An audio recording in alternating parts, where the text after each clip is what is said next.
on a cell phone and just say who you are and mention your just the sentence or two, the military identification, um, and you can even mention your tours of duty so people know we're talking about a combat vet, and then just share words of encouragement for the Israeli soldiers, and we're going to get these out, and I think it'll mean a lot to them. So if you could submit these to Judy, we're then going to put these out. It'll also be great PR for Heroes to Heroes, and it'll show love to our people at a critical time in a way that only you guys really can. So please participate in this. People are always wondering, what could I do to help? What can I do to help? And before I'm going to get to the questions, this is going to be a different type of meeting from last time. I'm going to apologize in advance that I have a very hard stop at the top of the hour because I have another meeting. I'm meeting with a group of African church leaders to educate them about what's going on and get them activated. This is what my life has become. Since all the other projects, I was finishing a book, everything has fallen by the wayside ever since this war broke out.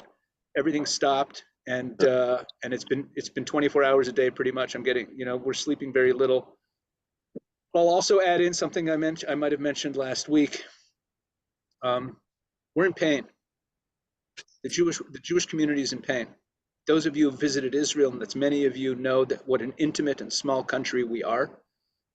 And if you prorate the number of victims of this horrific attack to our country, and also think about the size and the intimacy of the country, what we're talking about here basically is that every neighborhood, practically every street, has mourning families on it, and our communities are really in pain.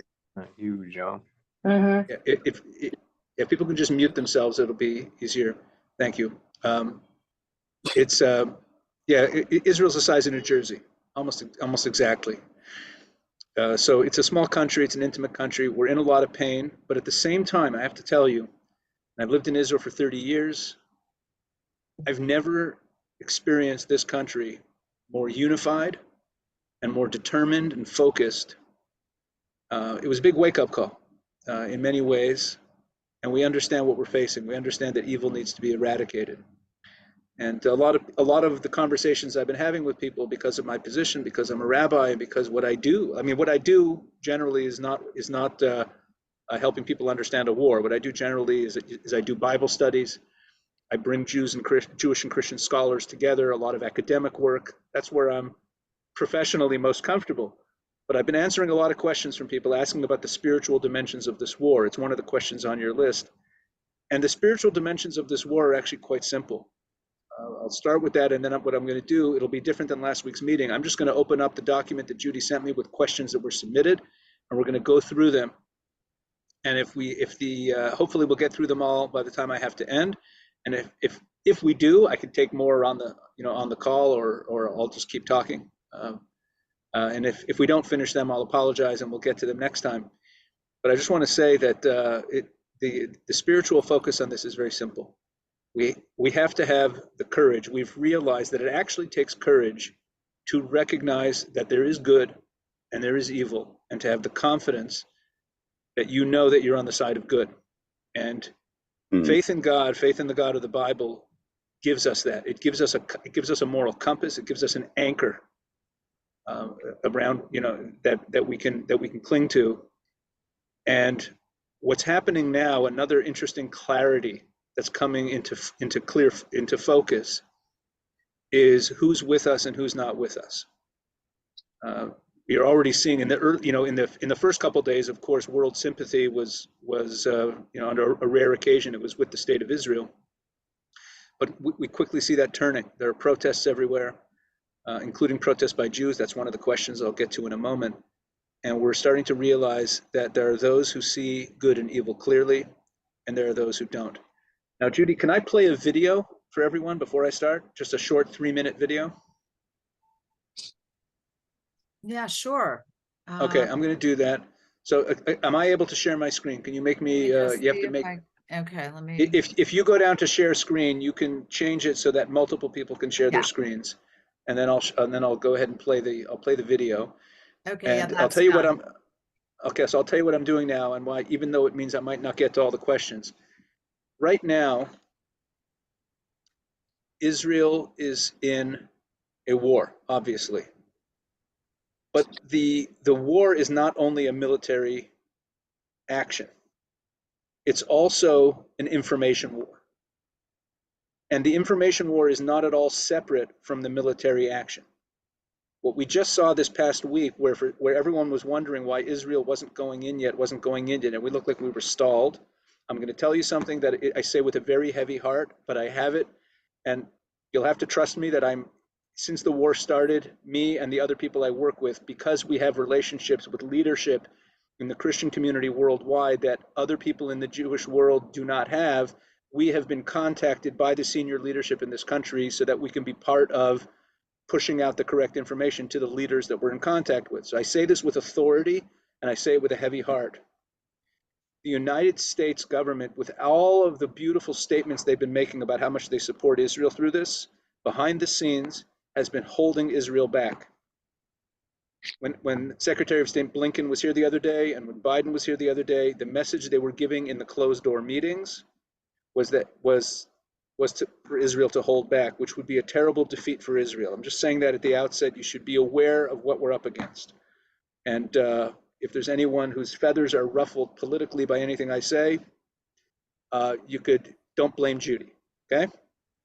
I'm just letting you know what the reality is. And as combat vets for the United States of America, you know all about the government saying one thing and policy pushing in another direction. You guys have experienced that all firsthand. So that's an issue. Now, in this information war, and it's a major information war, the information war will be fought by everybody. The Israeli soldiers, I have 4 kids, 3 of my own and my son-in-law who are in combat units, who are, 2 of my kids are reservists. My son-in-law is a career officer in an infantry unit, and I have a son who's just a regular enlisted soldier right now, but he's in a fairly elite combat unit, and we barely ever hear from him. I'm worried sick for him. Please pray for my son Ezra. So I speak from that perspective when I say to you that the main war is going to be waged in the information war. Because if Hamas is viewed by the world as Nelson Mandela, then we lose. But if Hamas is viewed by the world as ISIS, which they are, then that gives us the ability to act and to do what we need to do eradicating this evil. The propaganda war by our enemies is in full force. If you go on social media, if you watch the media, they're pushing a narrative that is harmful to Israel, and they won't stop. So we need you. The one thing that the Jewish community does not have, but the Christian community that stands with Israel does have, is numbers. And to win the information war, we need your help. I'm saying that quite plainly. And that's all an introduction to this video I'm about to share with you. The video I'm about to share with you, it's my voice, I scripted it, but it was made under the suggestion, let's say, of some people up the chain. You may notice in every statement the Israeli government has made since the beginning of this, they've been pushing who Hamas really is so that people understand what we're up against, because that's a very important narrative point in this information war. So if you're wondering, how can I help? How can I help? How can I help? The number one way you can help is by helping us by simply, and you might think you're not an influencer. Everyone's an influencer. If you can influence 3 people, 5 people, we've already multiplied the number of people by 3 or 5 just through you. Okay, that's what we need from everyone. But I'm going to share this video with you, and then for anyone who hasn't seen it yet, I'm going to ask Judy to share it with the group, or you could just find it on YouTube. And I'm going to ask you just to share it out because it's a very important piece of the puzzle here. So let me go get it now. I'm going to hope that this works. Sharing.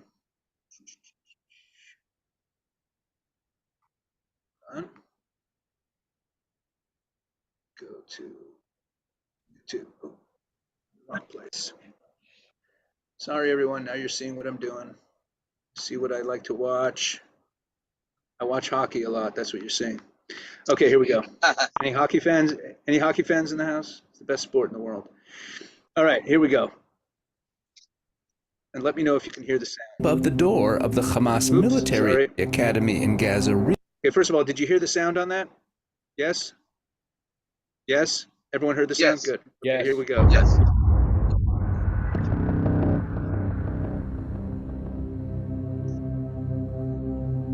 In 1973, Sheikh Ahmad Yassin, an Islamic cleric from Gaza, founded the Palestinian branch of the Muslim Brotherhood. 14 years later, in 1987, Yassin founded the Islamic Resistance Movement, or Hamas, as the paramilitary wing of the Palestinian Muslim Brotherhood.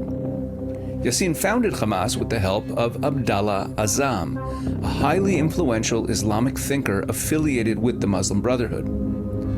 Azzam, also known as the father of global jihad, was the mentor of Osama bin Laden and helped him create Al-Qaeda. The doctrines and aims of Al-Qaeda, Hamas, and ISIS, which emerged from Al-Qaeda, are all based on the teachings of Abdallah Azzam. In fact, the sign above the door of the Hamas military academy in Gaza reads, "Welcome to the Dr. Abdallah Azzam Academy." Most people think that Hamas's goal is Palestinian independence, but the Hamas charter cites the words of the Prophet Muhammad, quote, "The day of judgment will not come about until Muslims fight the Jews. When the Jew will hide behind stones and trees, the stones and trees will say, 'O Muslims, there is a Jew behind me, come and kill him,'" end quote. In other words, Hamas's founding document calls for genocide against the Jews. Hamas does not seek Palestinian independence. It seeks to exterminate the Jewish people and destroy Israel. Does Hamas represent the citizens of Gaza? In 2006, in a democratic election, Hamas won a majority 74 of 132 seats in Palestinian Legislative Council, the legislature of the Palestinian Authority, which governs the autonomous areas in the West Bank and the Gaza Strip. Hamas remains the majority of this legislature to this day. And ever since 2007, Hamas has total governing control of the Gaza Strip.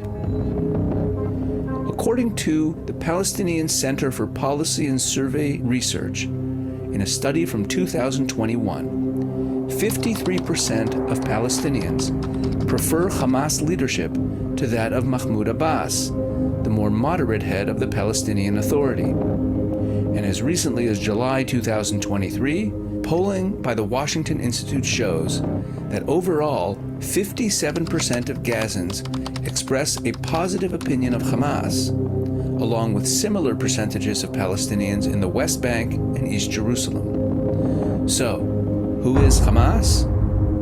Hamas has the same origins, beliefs, and goals as ISIS and Al-Qaeda. Hamas openly calls for genocide against Jews and the eradication of Israel. And Hamas is the democratically elected and preferred leadership of the people of Gaza. Okay.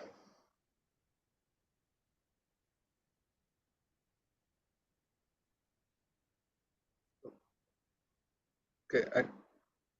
Wow, we can hear you. And can you, you're going to share that with all of us, or share it with me and I can share it with everyone? Yes. Yes. Okay. Someone's talking. Someone else is talking, and I don't. Let me see, let me mute. Oh, wait a second. Maybe that's only on my.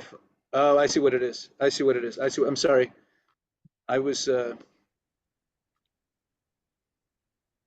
I'm hearing a video that's playing on my computer. I'm sorry. Okay. Here we go. Good. I'm sorry. My bad. All right. Still learning the ropes on Zoom. Okay. So now I'd like to get to the questions that were submitted. See how many of them we could answer. Just decline this phone call. I feel like I'm a stock trader. Everything's been so rapid. So on these questions, so the first question that was asked here is, I know the goal is to wipe out Hamas, but is Israel going to take back the Gaza Strip at that point? Now, this is a very big discussion point on the media in Israel, on the talking heads, on the panelist shows about what's going to happen the day after. That's what they always call it, the day after. Yom Sha'acharei in Hebrew. What are we going to do? Are we moving back into Gaza? But let me make it clear. Nobody in Israel has any interest in governing the citizens of Gaza. We don't want to do that. We want them to live peacefully.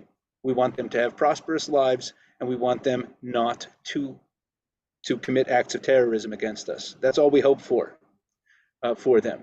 But Israel really does not want to govern them. At the same time, we have to do what we need to do for our security. And if that involves, again, this is a terrorist mini state, as it were, on our border. And I'm not I can't prophesy what's going to be, and I'm not part of the military war room that's going to make these decisions. So I don't know what the goal is in terms of who's going to govern the Gaza Strip after we destroy Hamas. But the truth is that that's not our issue to deal with. We're of course going to have to monitor it and have a hand in it. I could see a great likelihood that Israeli tanks and Israeli security personnel are going to be a significant presence there until things stabilize. That might mean some sort of occupation, but not an occupation where we're governing the place so much as just keeping things at bay from a security standpoint.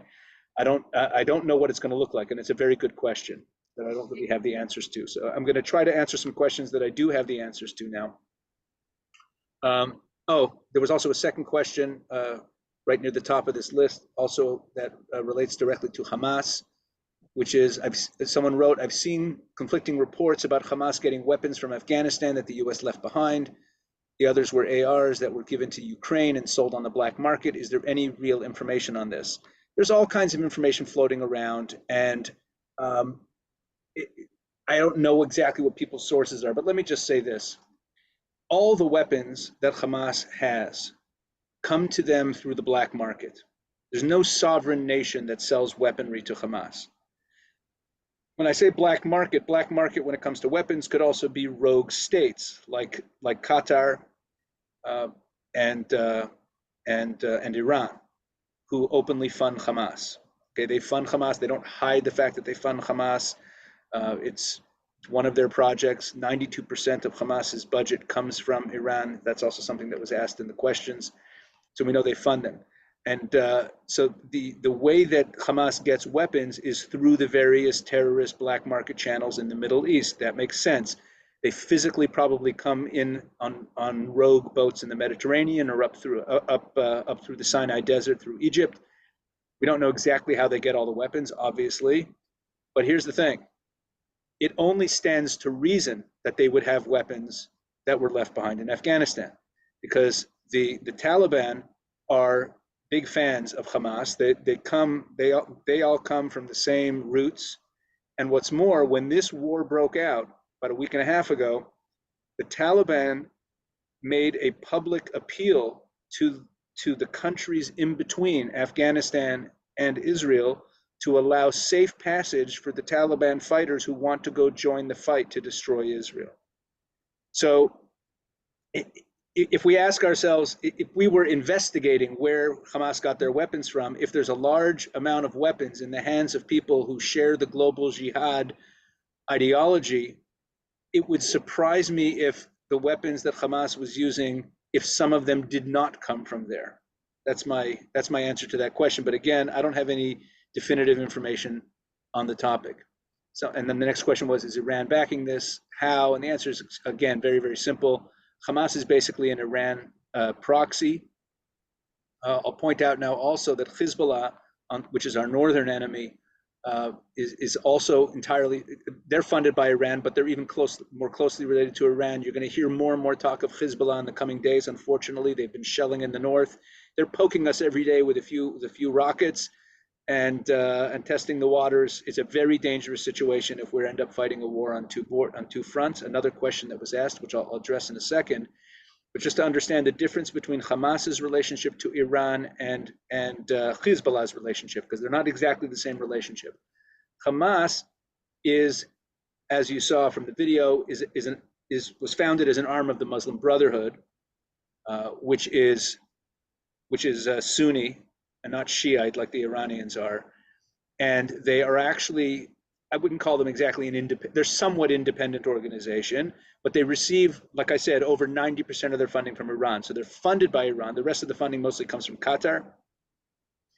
And I think it's a terrible thing that the United States coddles both of those regimes, both Iran and Qatar, treats them like good friends these days.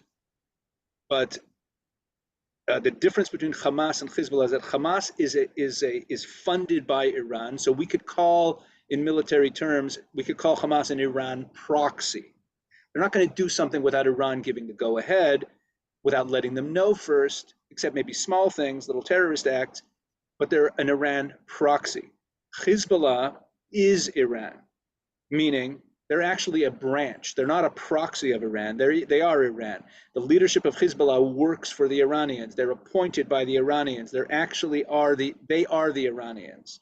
They're not ethnically Iranian, but they are Shiite, and they actually are part of the same apparatus. So the last time a Hezbollah leader was killed, the new one was appointed by the Iranians. Okay, so Hezbollah. So the difference is, in simple terms, Hezbollah is Iran. Hamas is a proxy funded by Iran. It's a little different, okay? Just going down the list here, there's a question here.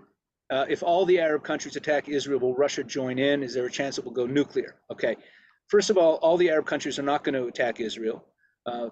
Most of the Arab countries have no interest in war with Israel. Many of them have peace with Israel, if not official peace, like the Abraham Accords countries in the Gulf. Unofficial peace, we have good working relationships with a lot of the Arab countries around us, even though officially they all have to hate us. And they're not going to step in on behalf of the Palestinians and of Hezbollah. You can just take that to the bank. They will not step in.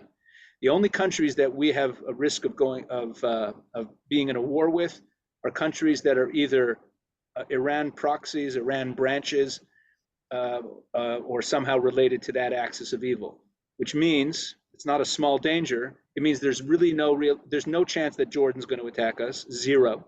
There's zero chance that Egypt is going to attack us. In fact, they're our allies in this. They help us out in a lot of ways in dealing with Gaza. I wouldn't say exactly allies, but close.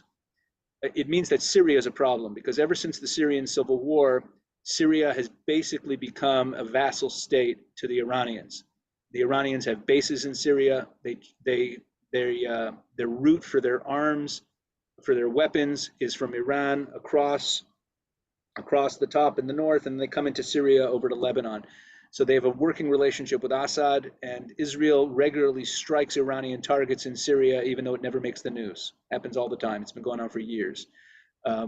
So we are worried about Syria, Lebanon, and the Gaza Strip itself, but we don't really have to worry about the other enemies of Israel. Trust me on that. Now, in terms of Russia getting involved, zero chance of that. I'll tell you just from history, although Russia has always been allied with our enemies throughout every war Israel has fought, never once have they entered a conflict, even though our enemies have been beaten in a number of those wars. So I don't see any reason, especially with the war going on in Ukraine, I can't see any reason why Putin, who actually has a half-decent working relationship with Netanyahu, and we're thankful for that, even though he's a vicious killer, but as a world leader, it's good to have relationships with people, keep them at bay. I can't see any circumstance where Russia would enter the war on behalf of the Palestinians. They're not such a friend of the Palestinians anyway. Let's keep going down the list. Why are Jews protesting Israel? Okay, this is a very painful question. I was almost thinking of avoiding it, but I don't think avoiding questions is fair. I don't think it's the right thing to do. It's a very painful question because it's confusing to a lot of people. You see Jews who are protesting and against Israel on behalf of Hamas. There was this, if any of you haven't seen it, there's a headline going around now. The mainstream media is making great hay out of it, that there was this group of Jews who entered the Capitol building, sat down on the floor, they took over the Capitol. I don't know, I thought that people like that are supposed to get arrested. But they were wearing shirts that said, "Not in our name, ceasefire now." They were protesting against Israel. So I want to make something that every Jew knows, but we don't like to think about, which is that the Jewish community in America is overwhelmingly progressive and liberal.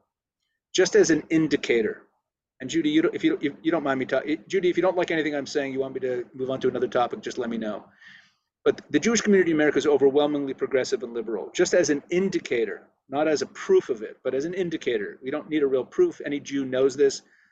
But in polling that was done in late 2020, in December 2020, by the Pew Research Institute, which was one of the leading institutes of research of American culture, they found that on the whole, 72% of all Jews in America identify as liberal and voted for Joe Biden.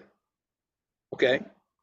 Now, 8%, 8 to 9% of the total Jews in America are Orthodox Jews. I'm an Orthodox Jew. Judy's an Orthodox Jew. 8% of the Jews in America, though, are Orthodox Jews. That means 92% are not. Okay, so let's go. First statistic, 72% of all Jews in America voted for Joe Biden and identify as liberal. 80% of Orthodox Jews in America identify as Republican and voted for Donald Trump. Now think about those numbers. If you follow anything in politics, once you get into polling numbers that are over 70% or 80%, you're talking about pretty much everybody, which means that you have this strange situation with American Jewry, that the Orthodox Jewish population, of which I'm a part, is in a completely different political universe from the non-Orthodox population. Now, why does Orthodox versus non-Orthodox matter here? Because the Israeli population, although the Israeli population is not overwhelmingly Orthodox, their mindset about the land of Israel and the peoplehood of Israel is more in line with the way Orthodox Jews think. Even those Jews in Israel who are secular believe in Jewish nationhood in the land of Israel. Jewish nationhood in the land of Israel is not a belief that the progressive wings of Judaism, which are the vast majority of Jews in America, that they don't hold it to be a value. They don't hold it to be a major value. So the Jews that you're seeing protesting against this are not Jews who see the Bible as the word of God. They're not Jews who see the commandments in the Bible as commandments from God that are binding on them. They don't pray for the restoration of the temple in Jerusalem. All of those things that people who believe in the truth of the Bible pray for, this is not their belief system. I hate to say this. It's a painful thing to say. You see that protest at the Capitol, and there's people there with kippahs on their heads, and the media reports say that there's a bunch of rabbis. So I don't know what denominations you guys are all from, but you know, in the Christian world, you have denominations of Christianity that are very left-wing and progressive. You have denominations of Christianity that are more right-wing and conservative. And very often, if you look at the theology of those different movements about how they view the truth of the Bible and the truth of God, it's very different. So this is a painful topic. It's a controversial topic, but I just want to make it clear that it shouldn't confuse you about what Jews and Judaism, Jews who believe in the truth of Judaism really believe. I'll say it another way. The Jews who are protesting against Israel on behalf of Hamas right now, they do not believe what their grandparents and great-grandparents for 2,000 years before them believed. They don't pray for the restoration of our nation and our land. So they side with our enemies. It's a sad thing, but you know, a conflict like this can be very clarifying. People turn their cards over and they show who they really are. I think that, and the nation of Israel, the Israeli people, are seeing the news stories about these protests. And when they see their fellow Jews accusing us of genocide, as they did, the group that protested at the Capitol was an organized protest by a Jewish organization called If Not Now. And they put out a statement saying that they will stop the genocide. They know full well that their fellow Jews have never committed a genocide and will never commit a genocide, and we would never do such a thing in the Gaza Strip. They know that as well as I do, and yet they accuse us of it. So God forbid that these people should be viewed as representing the Jewish community, but unfortunately, like I said, the vast majority of Jews in America, by statistics, lean left and progressive, and we're reaching a point where the community in America that is on our side as a community is not with full-throated support, is unfortunately the Christian community, the conservative Christian community more than it is the Jewish community. I think we're going to see, sadly, my prediction is a further fracturing of support in the Jewish community uh, for this war, especially as it gets more brutal. And as the civilian casualties mount, the civilian casualties will mount. It is an unfortunate consequence of this type of action. And you guys know probably better than I do as combat vets what the rules of war are. According to the Geneva Convention, the definition of proportional response is response that is proportional to the military objectives. And as long as you're staying within the military objectives and trying to minimize civilian casualties, there will be civilian casualties, but that's not something that can be taken into account. It's a sad fact.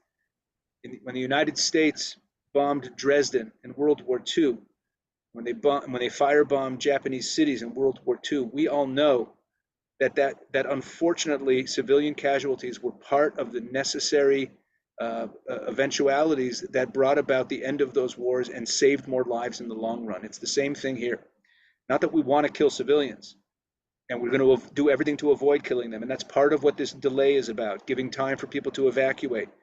And the Hamas tries to prevent them from evacuating because they need them as human shields. They've been using human shields. This isn't a new thing. This is one of their MOs. It has been for decades for the terrorists. They use human shields. I'm probably going to cut another video just on the history of Hamas using human shields, just on that, because this is an old story.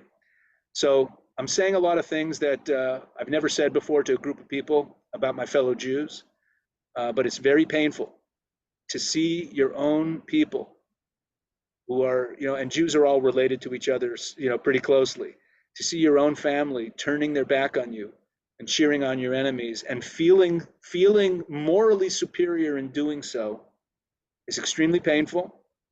It's a betrayal of their own people. But you should also know from a spiritual perspective that these are not people who, even if they're wearing kippahs on their heads and some of them had prayer shawls on them, these are not people who believe in the truth of the word of God.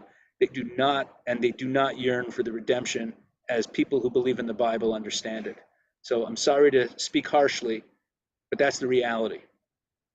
Now, Rabbi, can I join in and ask a question? Who is this? I'm Joe Noto, a Vietnam veteran. Okay, I don't know, because there's still a whole list of questions I have to get through. And no offense to you, but I've never met you before. I don't know what's going to come out of your mouth and how long it's going to be. Oh no, Joe is one of our Pesach. Okay, Joe is one of our board members. Okay, I don't know. Like, people just pipe in. That's why I need you, Judy. No offense, okay. Joe. Go ahead. No, I understand fully well. First of all, I actually know I served in Vietnam in 1966. I briefed General Westmoreland after I came down with malaria in Vietnam, and I know the distinction between military and political, having seen it, briefing him. My question to you is, the American progressive Jew, would they feel that they may lose Israel and they don't care? Or, based on what you're saying, as an American progressive Jew? I don't know. I don't know. I've never been left-wing. I've never been a progressive. I don't understand what goes on inside their minds. But I'll say this. When I see people, and I'm not just talking about these Jews now today, I'm talking about what we're seeing on college campuses, what we're seeing in the streets of London. When we see people who are celebrating Hamas, talking about Hamas as the good guys, after what we saw, and everyone knows what happened, when we see these things, I said to one of my kids when we were a couple days after the war started, right away we saw these mass demonstrations of support for Hamas in the United States and in London. I said to my kids, I now understand how the gas chambers could have been created in Auschwitz.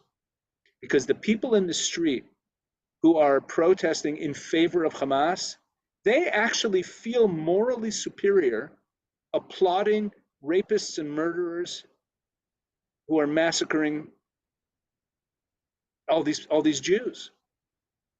And there's something, I don't know what goes on in the mind of people who have these twisted ethical value sets, but I have to believe as a person of faith, because empirically this is what I see. that when people stray from the faith in God, of the God of the Bible, they end up in places where the most evil things can be applauded and they feel morally superior applauding it. That's just what I see. And I'm not saying that, I'm not making a theological argument for why that happens. It's probably worth unpacking. I'm just saying it empirically. Because I believe that these Jews in the Capitol who are wearing these shirts saying ceasefire now, stop the genocide, I believe that these people are good people. They think they're good people. I think that they're probably the sweetest, nicest people you'd ever meet. But when you get your values messed up, when you stray from the anchor of the truth of what is good and what is evil, what ends up happening is everything gets blurred. Everything gets blurred, and good can be evil, evil can be good. When you have mercy on the wicked, that means you are being cruel to the good. That's what's happening here. So these are good, merciful people. They're nice Jews, but they're being nice to our enemies. And that is cruelty. And I think this is a real time of reckoning. This is a real time of reckoning for the Jewish people, for all people of faith, to look clearly at what is good and what is evil and have the courage to follow through with the destruction of evil. I think that's where we are right now. In the last call, I brought up Amalek. Amalek, the evil, the nation that attacked the nation of Israel when they were coming right after the splitting of the Red Sea. They were the first suicide bombers. I say they were the first suicide bombers because, and I think I mentioned this last week, the nation of Israel, the God of Israel had just decimated the superpower of Egypt with 10 plagues. He just drowned their army in the bottom of the sea. And then Amalek chose to attack them. Could you imagine some big powerful guys beating up everyone who's bigger than you, and then you decide that you're going to beat him? But they didn't care. Amalek must have thought, considering what God had just done to the Egyptians, that after they killed these Jews, that they would all die. They must have thought that, but they did it anyway. To get into the mind of people who think that way is difficult for me. It's also difficult for those Jews who are protesting in the Capitol building. It's so difficult that they're unwilling to see that it's evil. They're unwilling to see evil. And we have to be willing to see evil, to look it in the eye and know that it's our responsibility confidently. Don't question your own values. It's our responsibility to eradicate it. And only being grounded in faith in the God of the Bible gives us that clarity. That's what I see when I look around me today, and it's becoming clearer than ever. Maybe if anything good comes out of this war, and hopefully we will be victorious, and a lot of good will come from it, but a lot of pain. But one good thing that will come from it is an increasing clarity about good and evil and who's on which side. I want to get to a couple more questions before we get out of time. Can I intervene? Yes, sure. I've always followed Fox News, and I was pleasantly surprised that Dershowitz, who always votes for Biden, said that he would like to have them nuke Iran with a bomb. And I couldn't understand how an intelligent man as he is ever voted for Biden to begin with, but you're explaining some of this. I was in Israel 5 years ago, and I had a very famous Israeli Defense Force general who's now retired. He said, "You can ask me any question you want." And I did. I said, "How come every Israeli I spoke to was never afraid of being nuked by Iran?" He says, "We have the capability of destroying it." Oh, so you will need the U.S. assistance? No, they would only leak it. I said, okay. Surprise. Okay, look, this is, part of the question that I answered before was about whether or not this could go nuclear. And you also just brought up U.S. assistance. I want to say something about U.S. assistance. Considering, and I could go on a long rant here, but the policies of the Biden administration, ever since they took office, every single policy that they have implemented in the Middle East has enriched and emboldened Iran and our enemies and has weakened Israel, every single one of them. And I'm not going to go down the whole laundry list now. I could send you an article that I wrote about this last week. I could share it with Judy and she could share it, or you could be in touch with me. I'm the only person in the world named Pesach Wolicki. It makes me very easy to find. You can send me an email at pesachwolicki@gmail.com. That's me. You can search my name. Anything that comes up is me. So if you want to be in touch with me, I'll send you this article, or you can search it. The article is called Biden's empty words for Israel in response to that beautiful speech he gave last week about how much he loves the Jewish people and how justified Israel is. And meanwhile, behind the scenes, he was trying to tie our hands. And he never once in that speech mentioned Iran. He never once called them out, and he hasn't reversed a single one of his policies. The policies that have enriched Iran, made them to the tune, forget about the 6 billion you read about in the news, that's nothing. The Biden administration lifted sanctions on Iran's oil industry, allowing them to sell oil to other countries, to European nations, and enriching them to the tune of probably 60, 70 billion dollars since he took office. Every single policy he's implemented has hurt Israel. And the United States is $33 trillion in debt, is running a $2 trillion a year deficit. With runaway inflation, the American economy is suffering. The southern border is wide open. America has serious needs, and this is not the time for the US to be shoveling money at Israel. Even all the aid given to Israel is a minuscule percentage of our military budget. Israel is a prosperous nation, and I fear that American aid to Israel in this conflict is going to give the Americans leverage in our decision making, and I don't want them in our decision making. Here's what we need from America. What we need from America is for Americans to speak out on our behalf. We don't need your money. We need you in the information war. We need you to share that Hamas video. We need you to talk to your friends around the water cooler, your neighbor, your family member, especially your kids who are on TikTok and who are more susceptible to these messages that are coming through the younger people. Polling shows that the younger you go in America, the more anti-Israel they are. You got to share this Hamas video with every kid you know. Every kid you know, you got to share it with. We need them to know what the truth is. That's what we need from you. We don't need your money. And frankly, from my perspective, it's not good, because if America keeps weakening itself financially and America collapses, that'll be even worse for Israel. So I'm concerned about America, and I don't think, and you could also say this, a lot of Americans look at what's going on and they fear another entanglement in the Middle East that looks like another Ukraine. America's going to start shoveling money. Let me give you a statistic, and write this one down if you have a pen in hand. It's going to blow your mind. Since Israel was founded in 1948, the sum total of all of the aid from the United States to Israel is $158 billion. In the last year and a half, the United States has given $130 billion to Ukraine.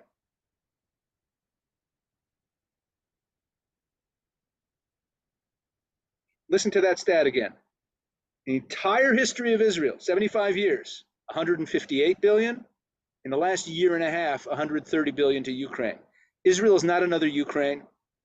We're not going to have American boots on the ground dying in our wars. That's not what this is.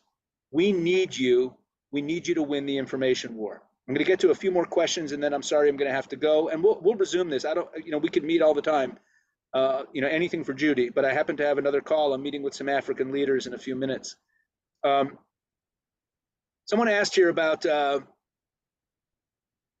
can Israel handle, well, let's talk about, this is a question that's important. What would a ceasefire do to Israel in the region?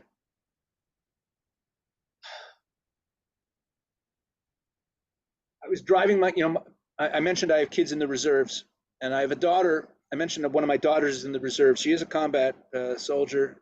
She's a combat medic in the reserves. So she's at a field hospital right behind where the front lines will be, and at a staging ground.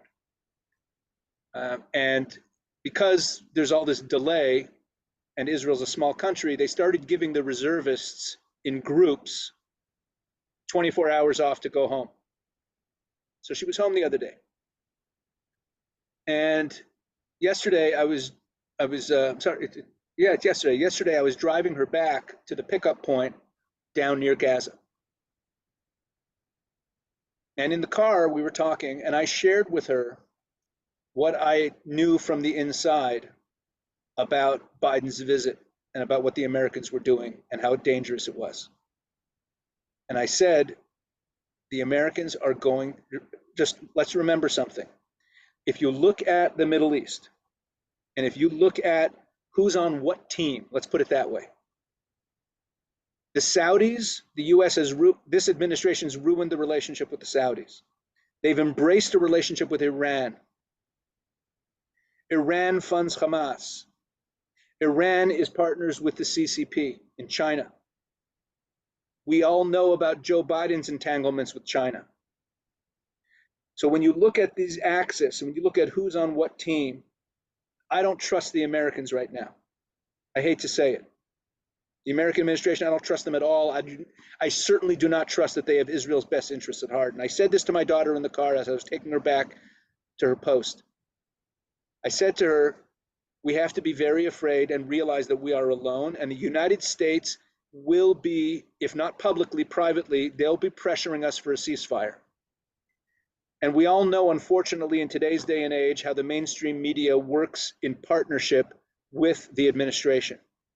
And the mainstream media is making a big deal out of this protest at the Capitol of a few hundred self-hating Jews because they want this narrative that the Jewish community is divided over a ceasefire, because they're going to be pushing for a ceasefire. I said this to my daughter, and I have to tell you something about my daughter. I'm an Orthodox rabbi, but that doesn't mean all my kids share my views. And this particular daughter of mine is she's pretty left-wing. Generally, she's a vegan. Let's say that. That tells the picture if you want to laugh at that detail. Okay? And she looked at me in the car and she said, Abba, Dad, she said, if we have a ceasefire before we get rid of Hamas, it's the end of Israel. It's the end of us as a nation. Because a ceasefire, I want to make this very clear. A ceasefire before we have eradicated Hamas will grant Hamas victory, regardless of how much damage we do. They don't care about damage. They never cared about damage to their own people. They care about killing Jews and about terrorizing us and that's considered a victory for them. If anything is left of them as a functioning organization, they will declare victory and they'll be right. And it will send a signal to Hezbollah and to Iran and to every other bad actor in the region. We have to have the courage to go in there and literally eradicate Hamas, and we're going to do it. So a ceasefire would be perilous for Israel strategically. It would also be demoralizing to the population. I've been through many cycles of these situations where Gaza flares up and the Israelis smack them down, and then we go back to normal for a few years, and then Hamas flares up again. That's not where we are anymore. There's unanimity in the population that that's not where we are. A ceasefire in Israel, and this is an important talking point. And and the importance of these calls, and Judy, I think we should do them weekly, no matter how many people show up, because the talking points are going to change, and you are all warriors. You're all combatants in the information war. You've been here, you know the truth, and I'm going to arm you with talking points. A ceasefire is a disaster. De-escalation, which sounds like a nice thing, would be a disaster for Israel. We've crossed the Rubicon. The only thing that's acceptable now is the destruction of this evil. And think about what message that was. And let's go back to what I said about the different axes in the world and the different teams that people are on. What message will it send to Iran if there is no more Hamas in the Gaza Strip and they've lost that proxy? That's where we need to get to. That is the military objective. And that is the only military objective. All right, I have to get going. I'm really sorry about this. Judy, thanks so much for doing this. I didn't get to all the questions. We'll hold on to them. We'll get to them next time. We'll keep building up that list of questions. Keep them coming. And okay, and thank you. And you can do the same time next week? I believe so. Or you can get back to me. I'll tell you what. No. Next week on Thursday, I will be in Toronto. Yes, I will be in a hotel room in Toronto. Yes, I could do the same time next week. Well, remember, it's noon. Yeah, noon in Toronto. Yeah, I have a lecture that evening at a Christian seminary in Toronto, and during the day I don't have anything. I'll be working from the hotel room. Let's do this again next week. Okay, great, and thank you. I'm gonna just. Okay, I gotta go. Go ahead, you go. I'm gonna. All right, God bless you. Israelis. We have some of our Israeli participants here. And I just want to, I know Ogun, where are you? Are you still on the call? Maybe not, but I have Jacob. Can you unmute?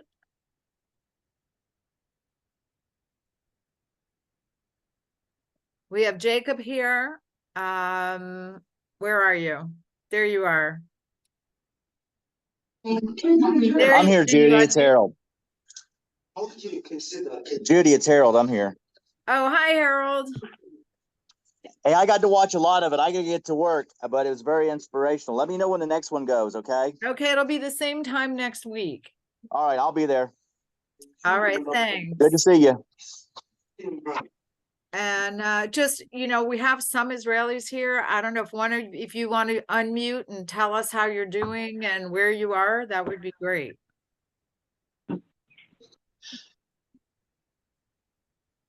I don't know, Jacob, you're just sitting there. You don't want to unmute. Okay. Jacob is right there. We've had Evyatar.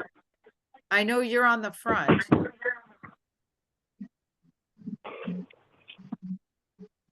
I don't know if you. This is Juan calling you from DR. Oh, hi, Juan. How are you? I'm doing pretty good. Pretty good. All righty. So at this note, I don't know where most of our Moshe Friedman. If you want to unmute and say hello to everyone and let us know where you are. Oh yes, Sure. if that was me. This is Juan Hi. Valdez. Juan No, Valdez Juan, I'm calling going to from the mute Dominican you. Republic. Hold on. Okay, Moshe. Hi. Yeah, I was supposed to be on a trip starting. I think it was supposed to start on Tuesday. Apparently, it got postponed again. I live kind of just north of Tel Aviv, in a place called Ra'anana. I'm kind of in a unit that has the young group and the older group. I've reached the older group now, so we're on kind of standby, and the younger group have all been called down south, like we're in a reconnaissance unit. 2014, when we had the operation, I was in Gaza for a week, out and in again. This time I'm home, helping my family while I can.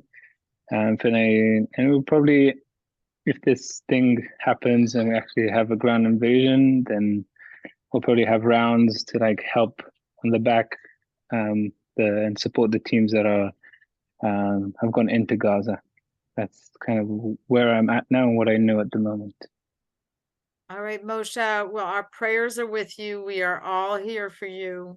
You have a big family and Heroes to Heroes, and know we stand behind you and your brothers and the rest of, I know my family, my other 8 million of you in Israel. So know we're all here and you can always reach out.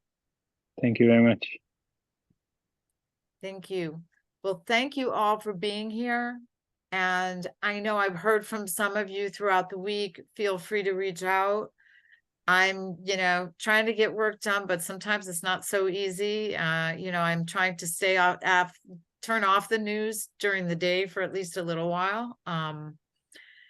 And just if you hear from some of our Israeli buddies, just like text me, let me know that they're in touch with us. That's constantly a worry. And, but stay in touch. Thank you all for being such a wonderful family and so supportive of each other, supportive of me and our Israeli brothers and sisters. Thank you. And just, and I know, Wayne, you have something. Go ahead. Wait, you got to unmute you. Yeah, there you go. Okay, Thank you for everything. Can you hear me now? Now I can hear you. Someone else is talking. You just Oh, mute real that quick, person. are these recorded? Because I missed the last one and I caught the end of this one. If I go in the WhatsApp, is it recorded on there? Yes, it's being Okay. recorded. I'm actually going to turn off the recording right now, and then I will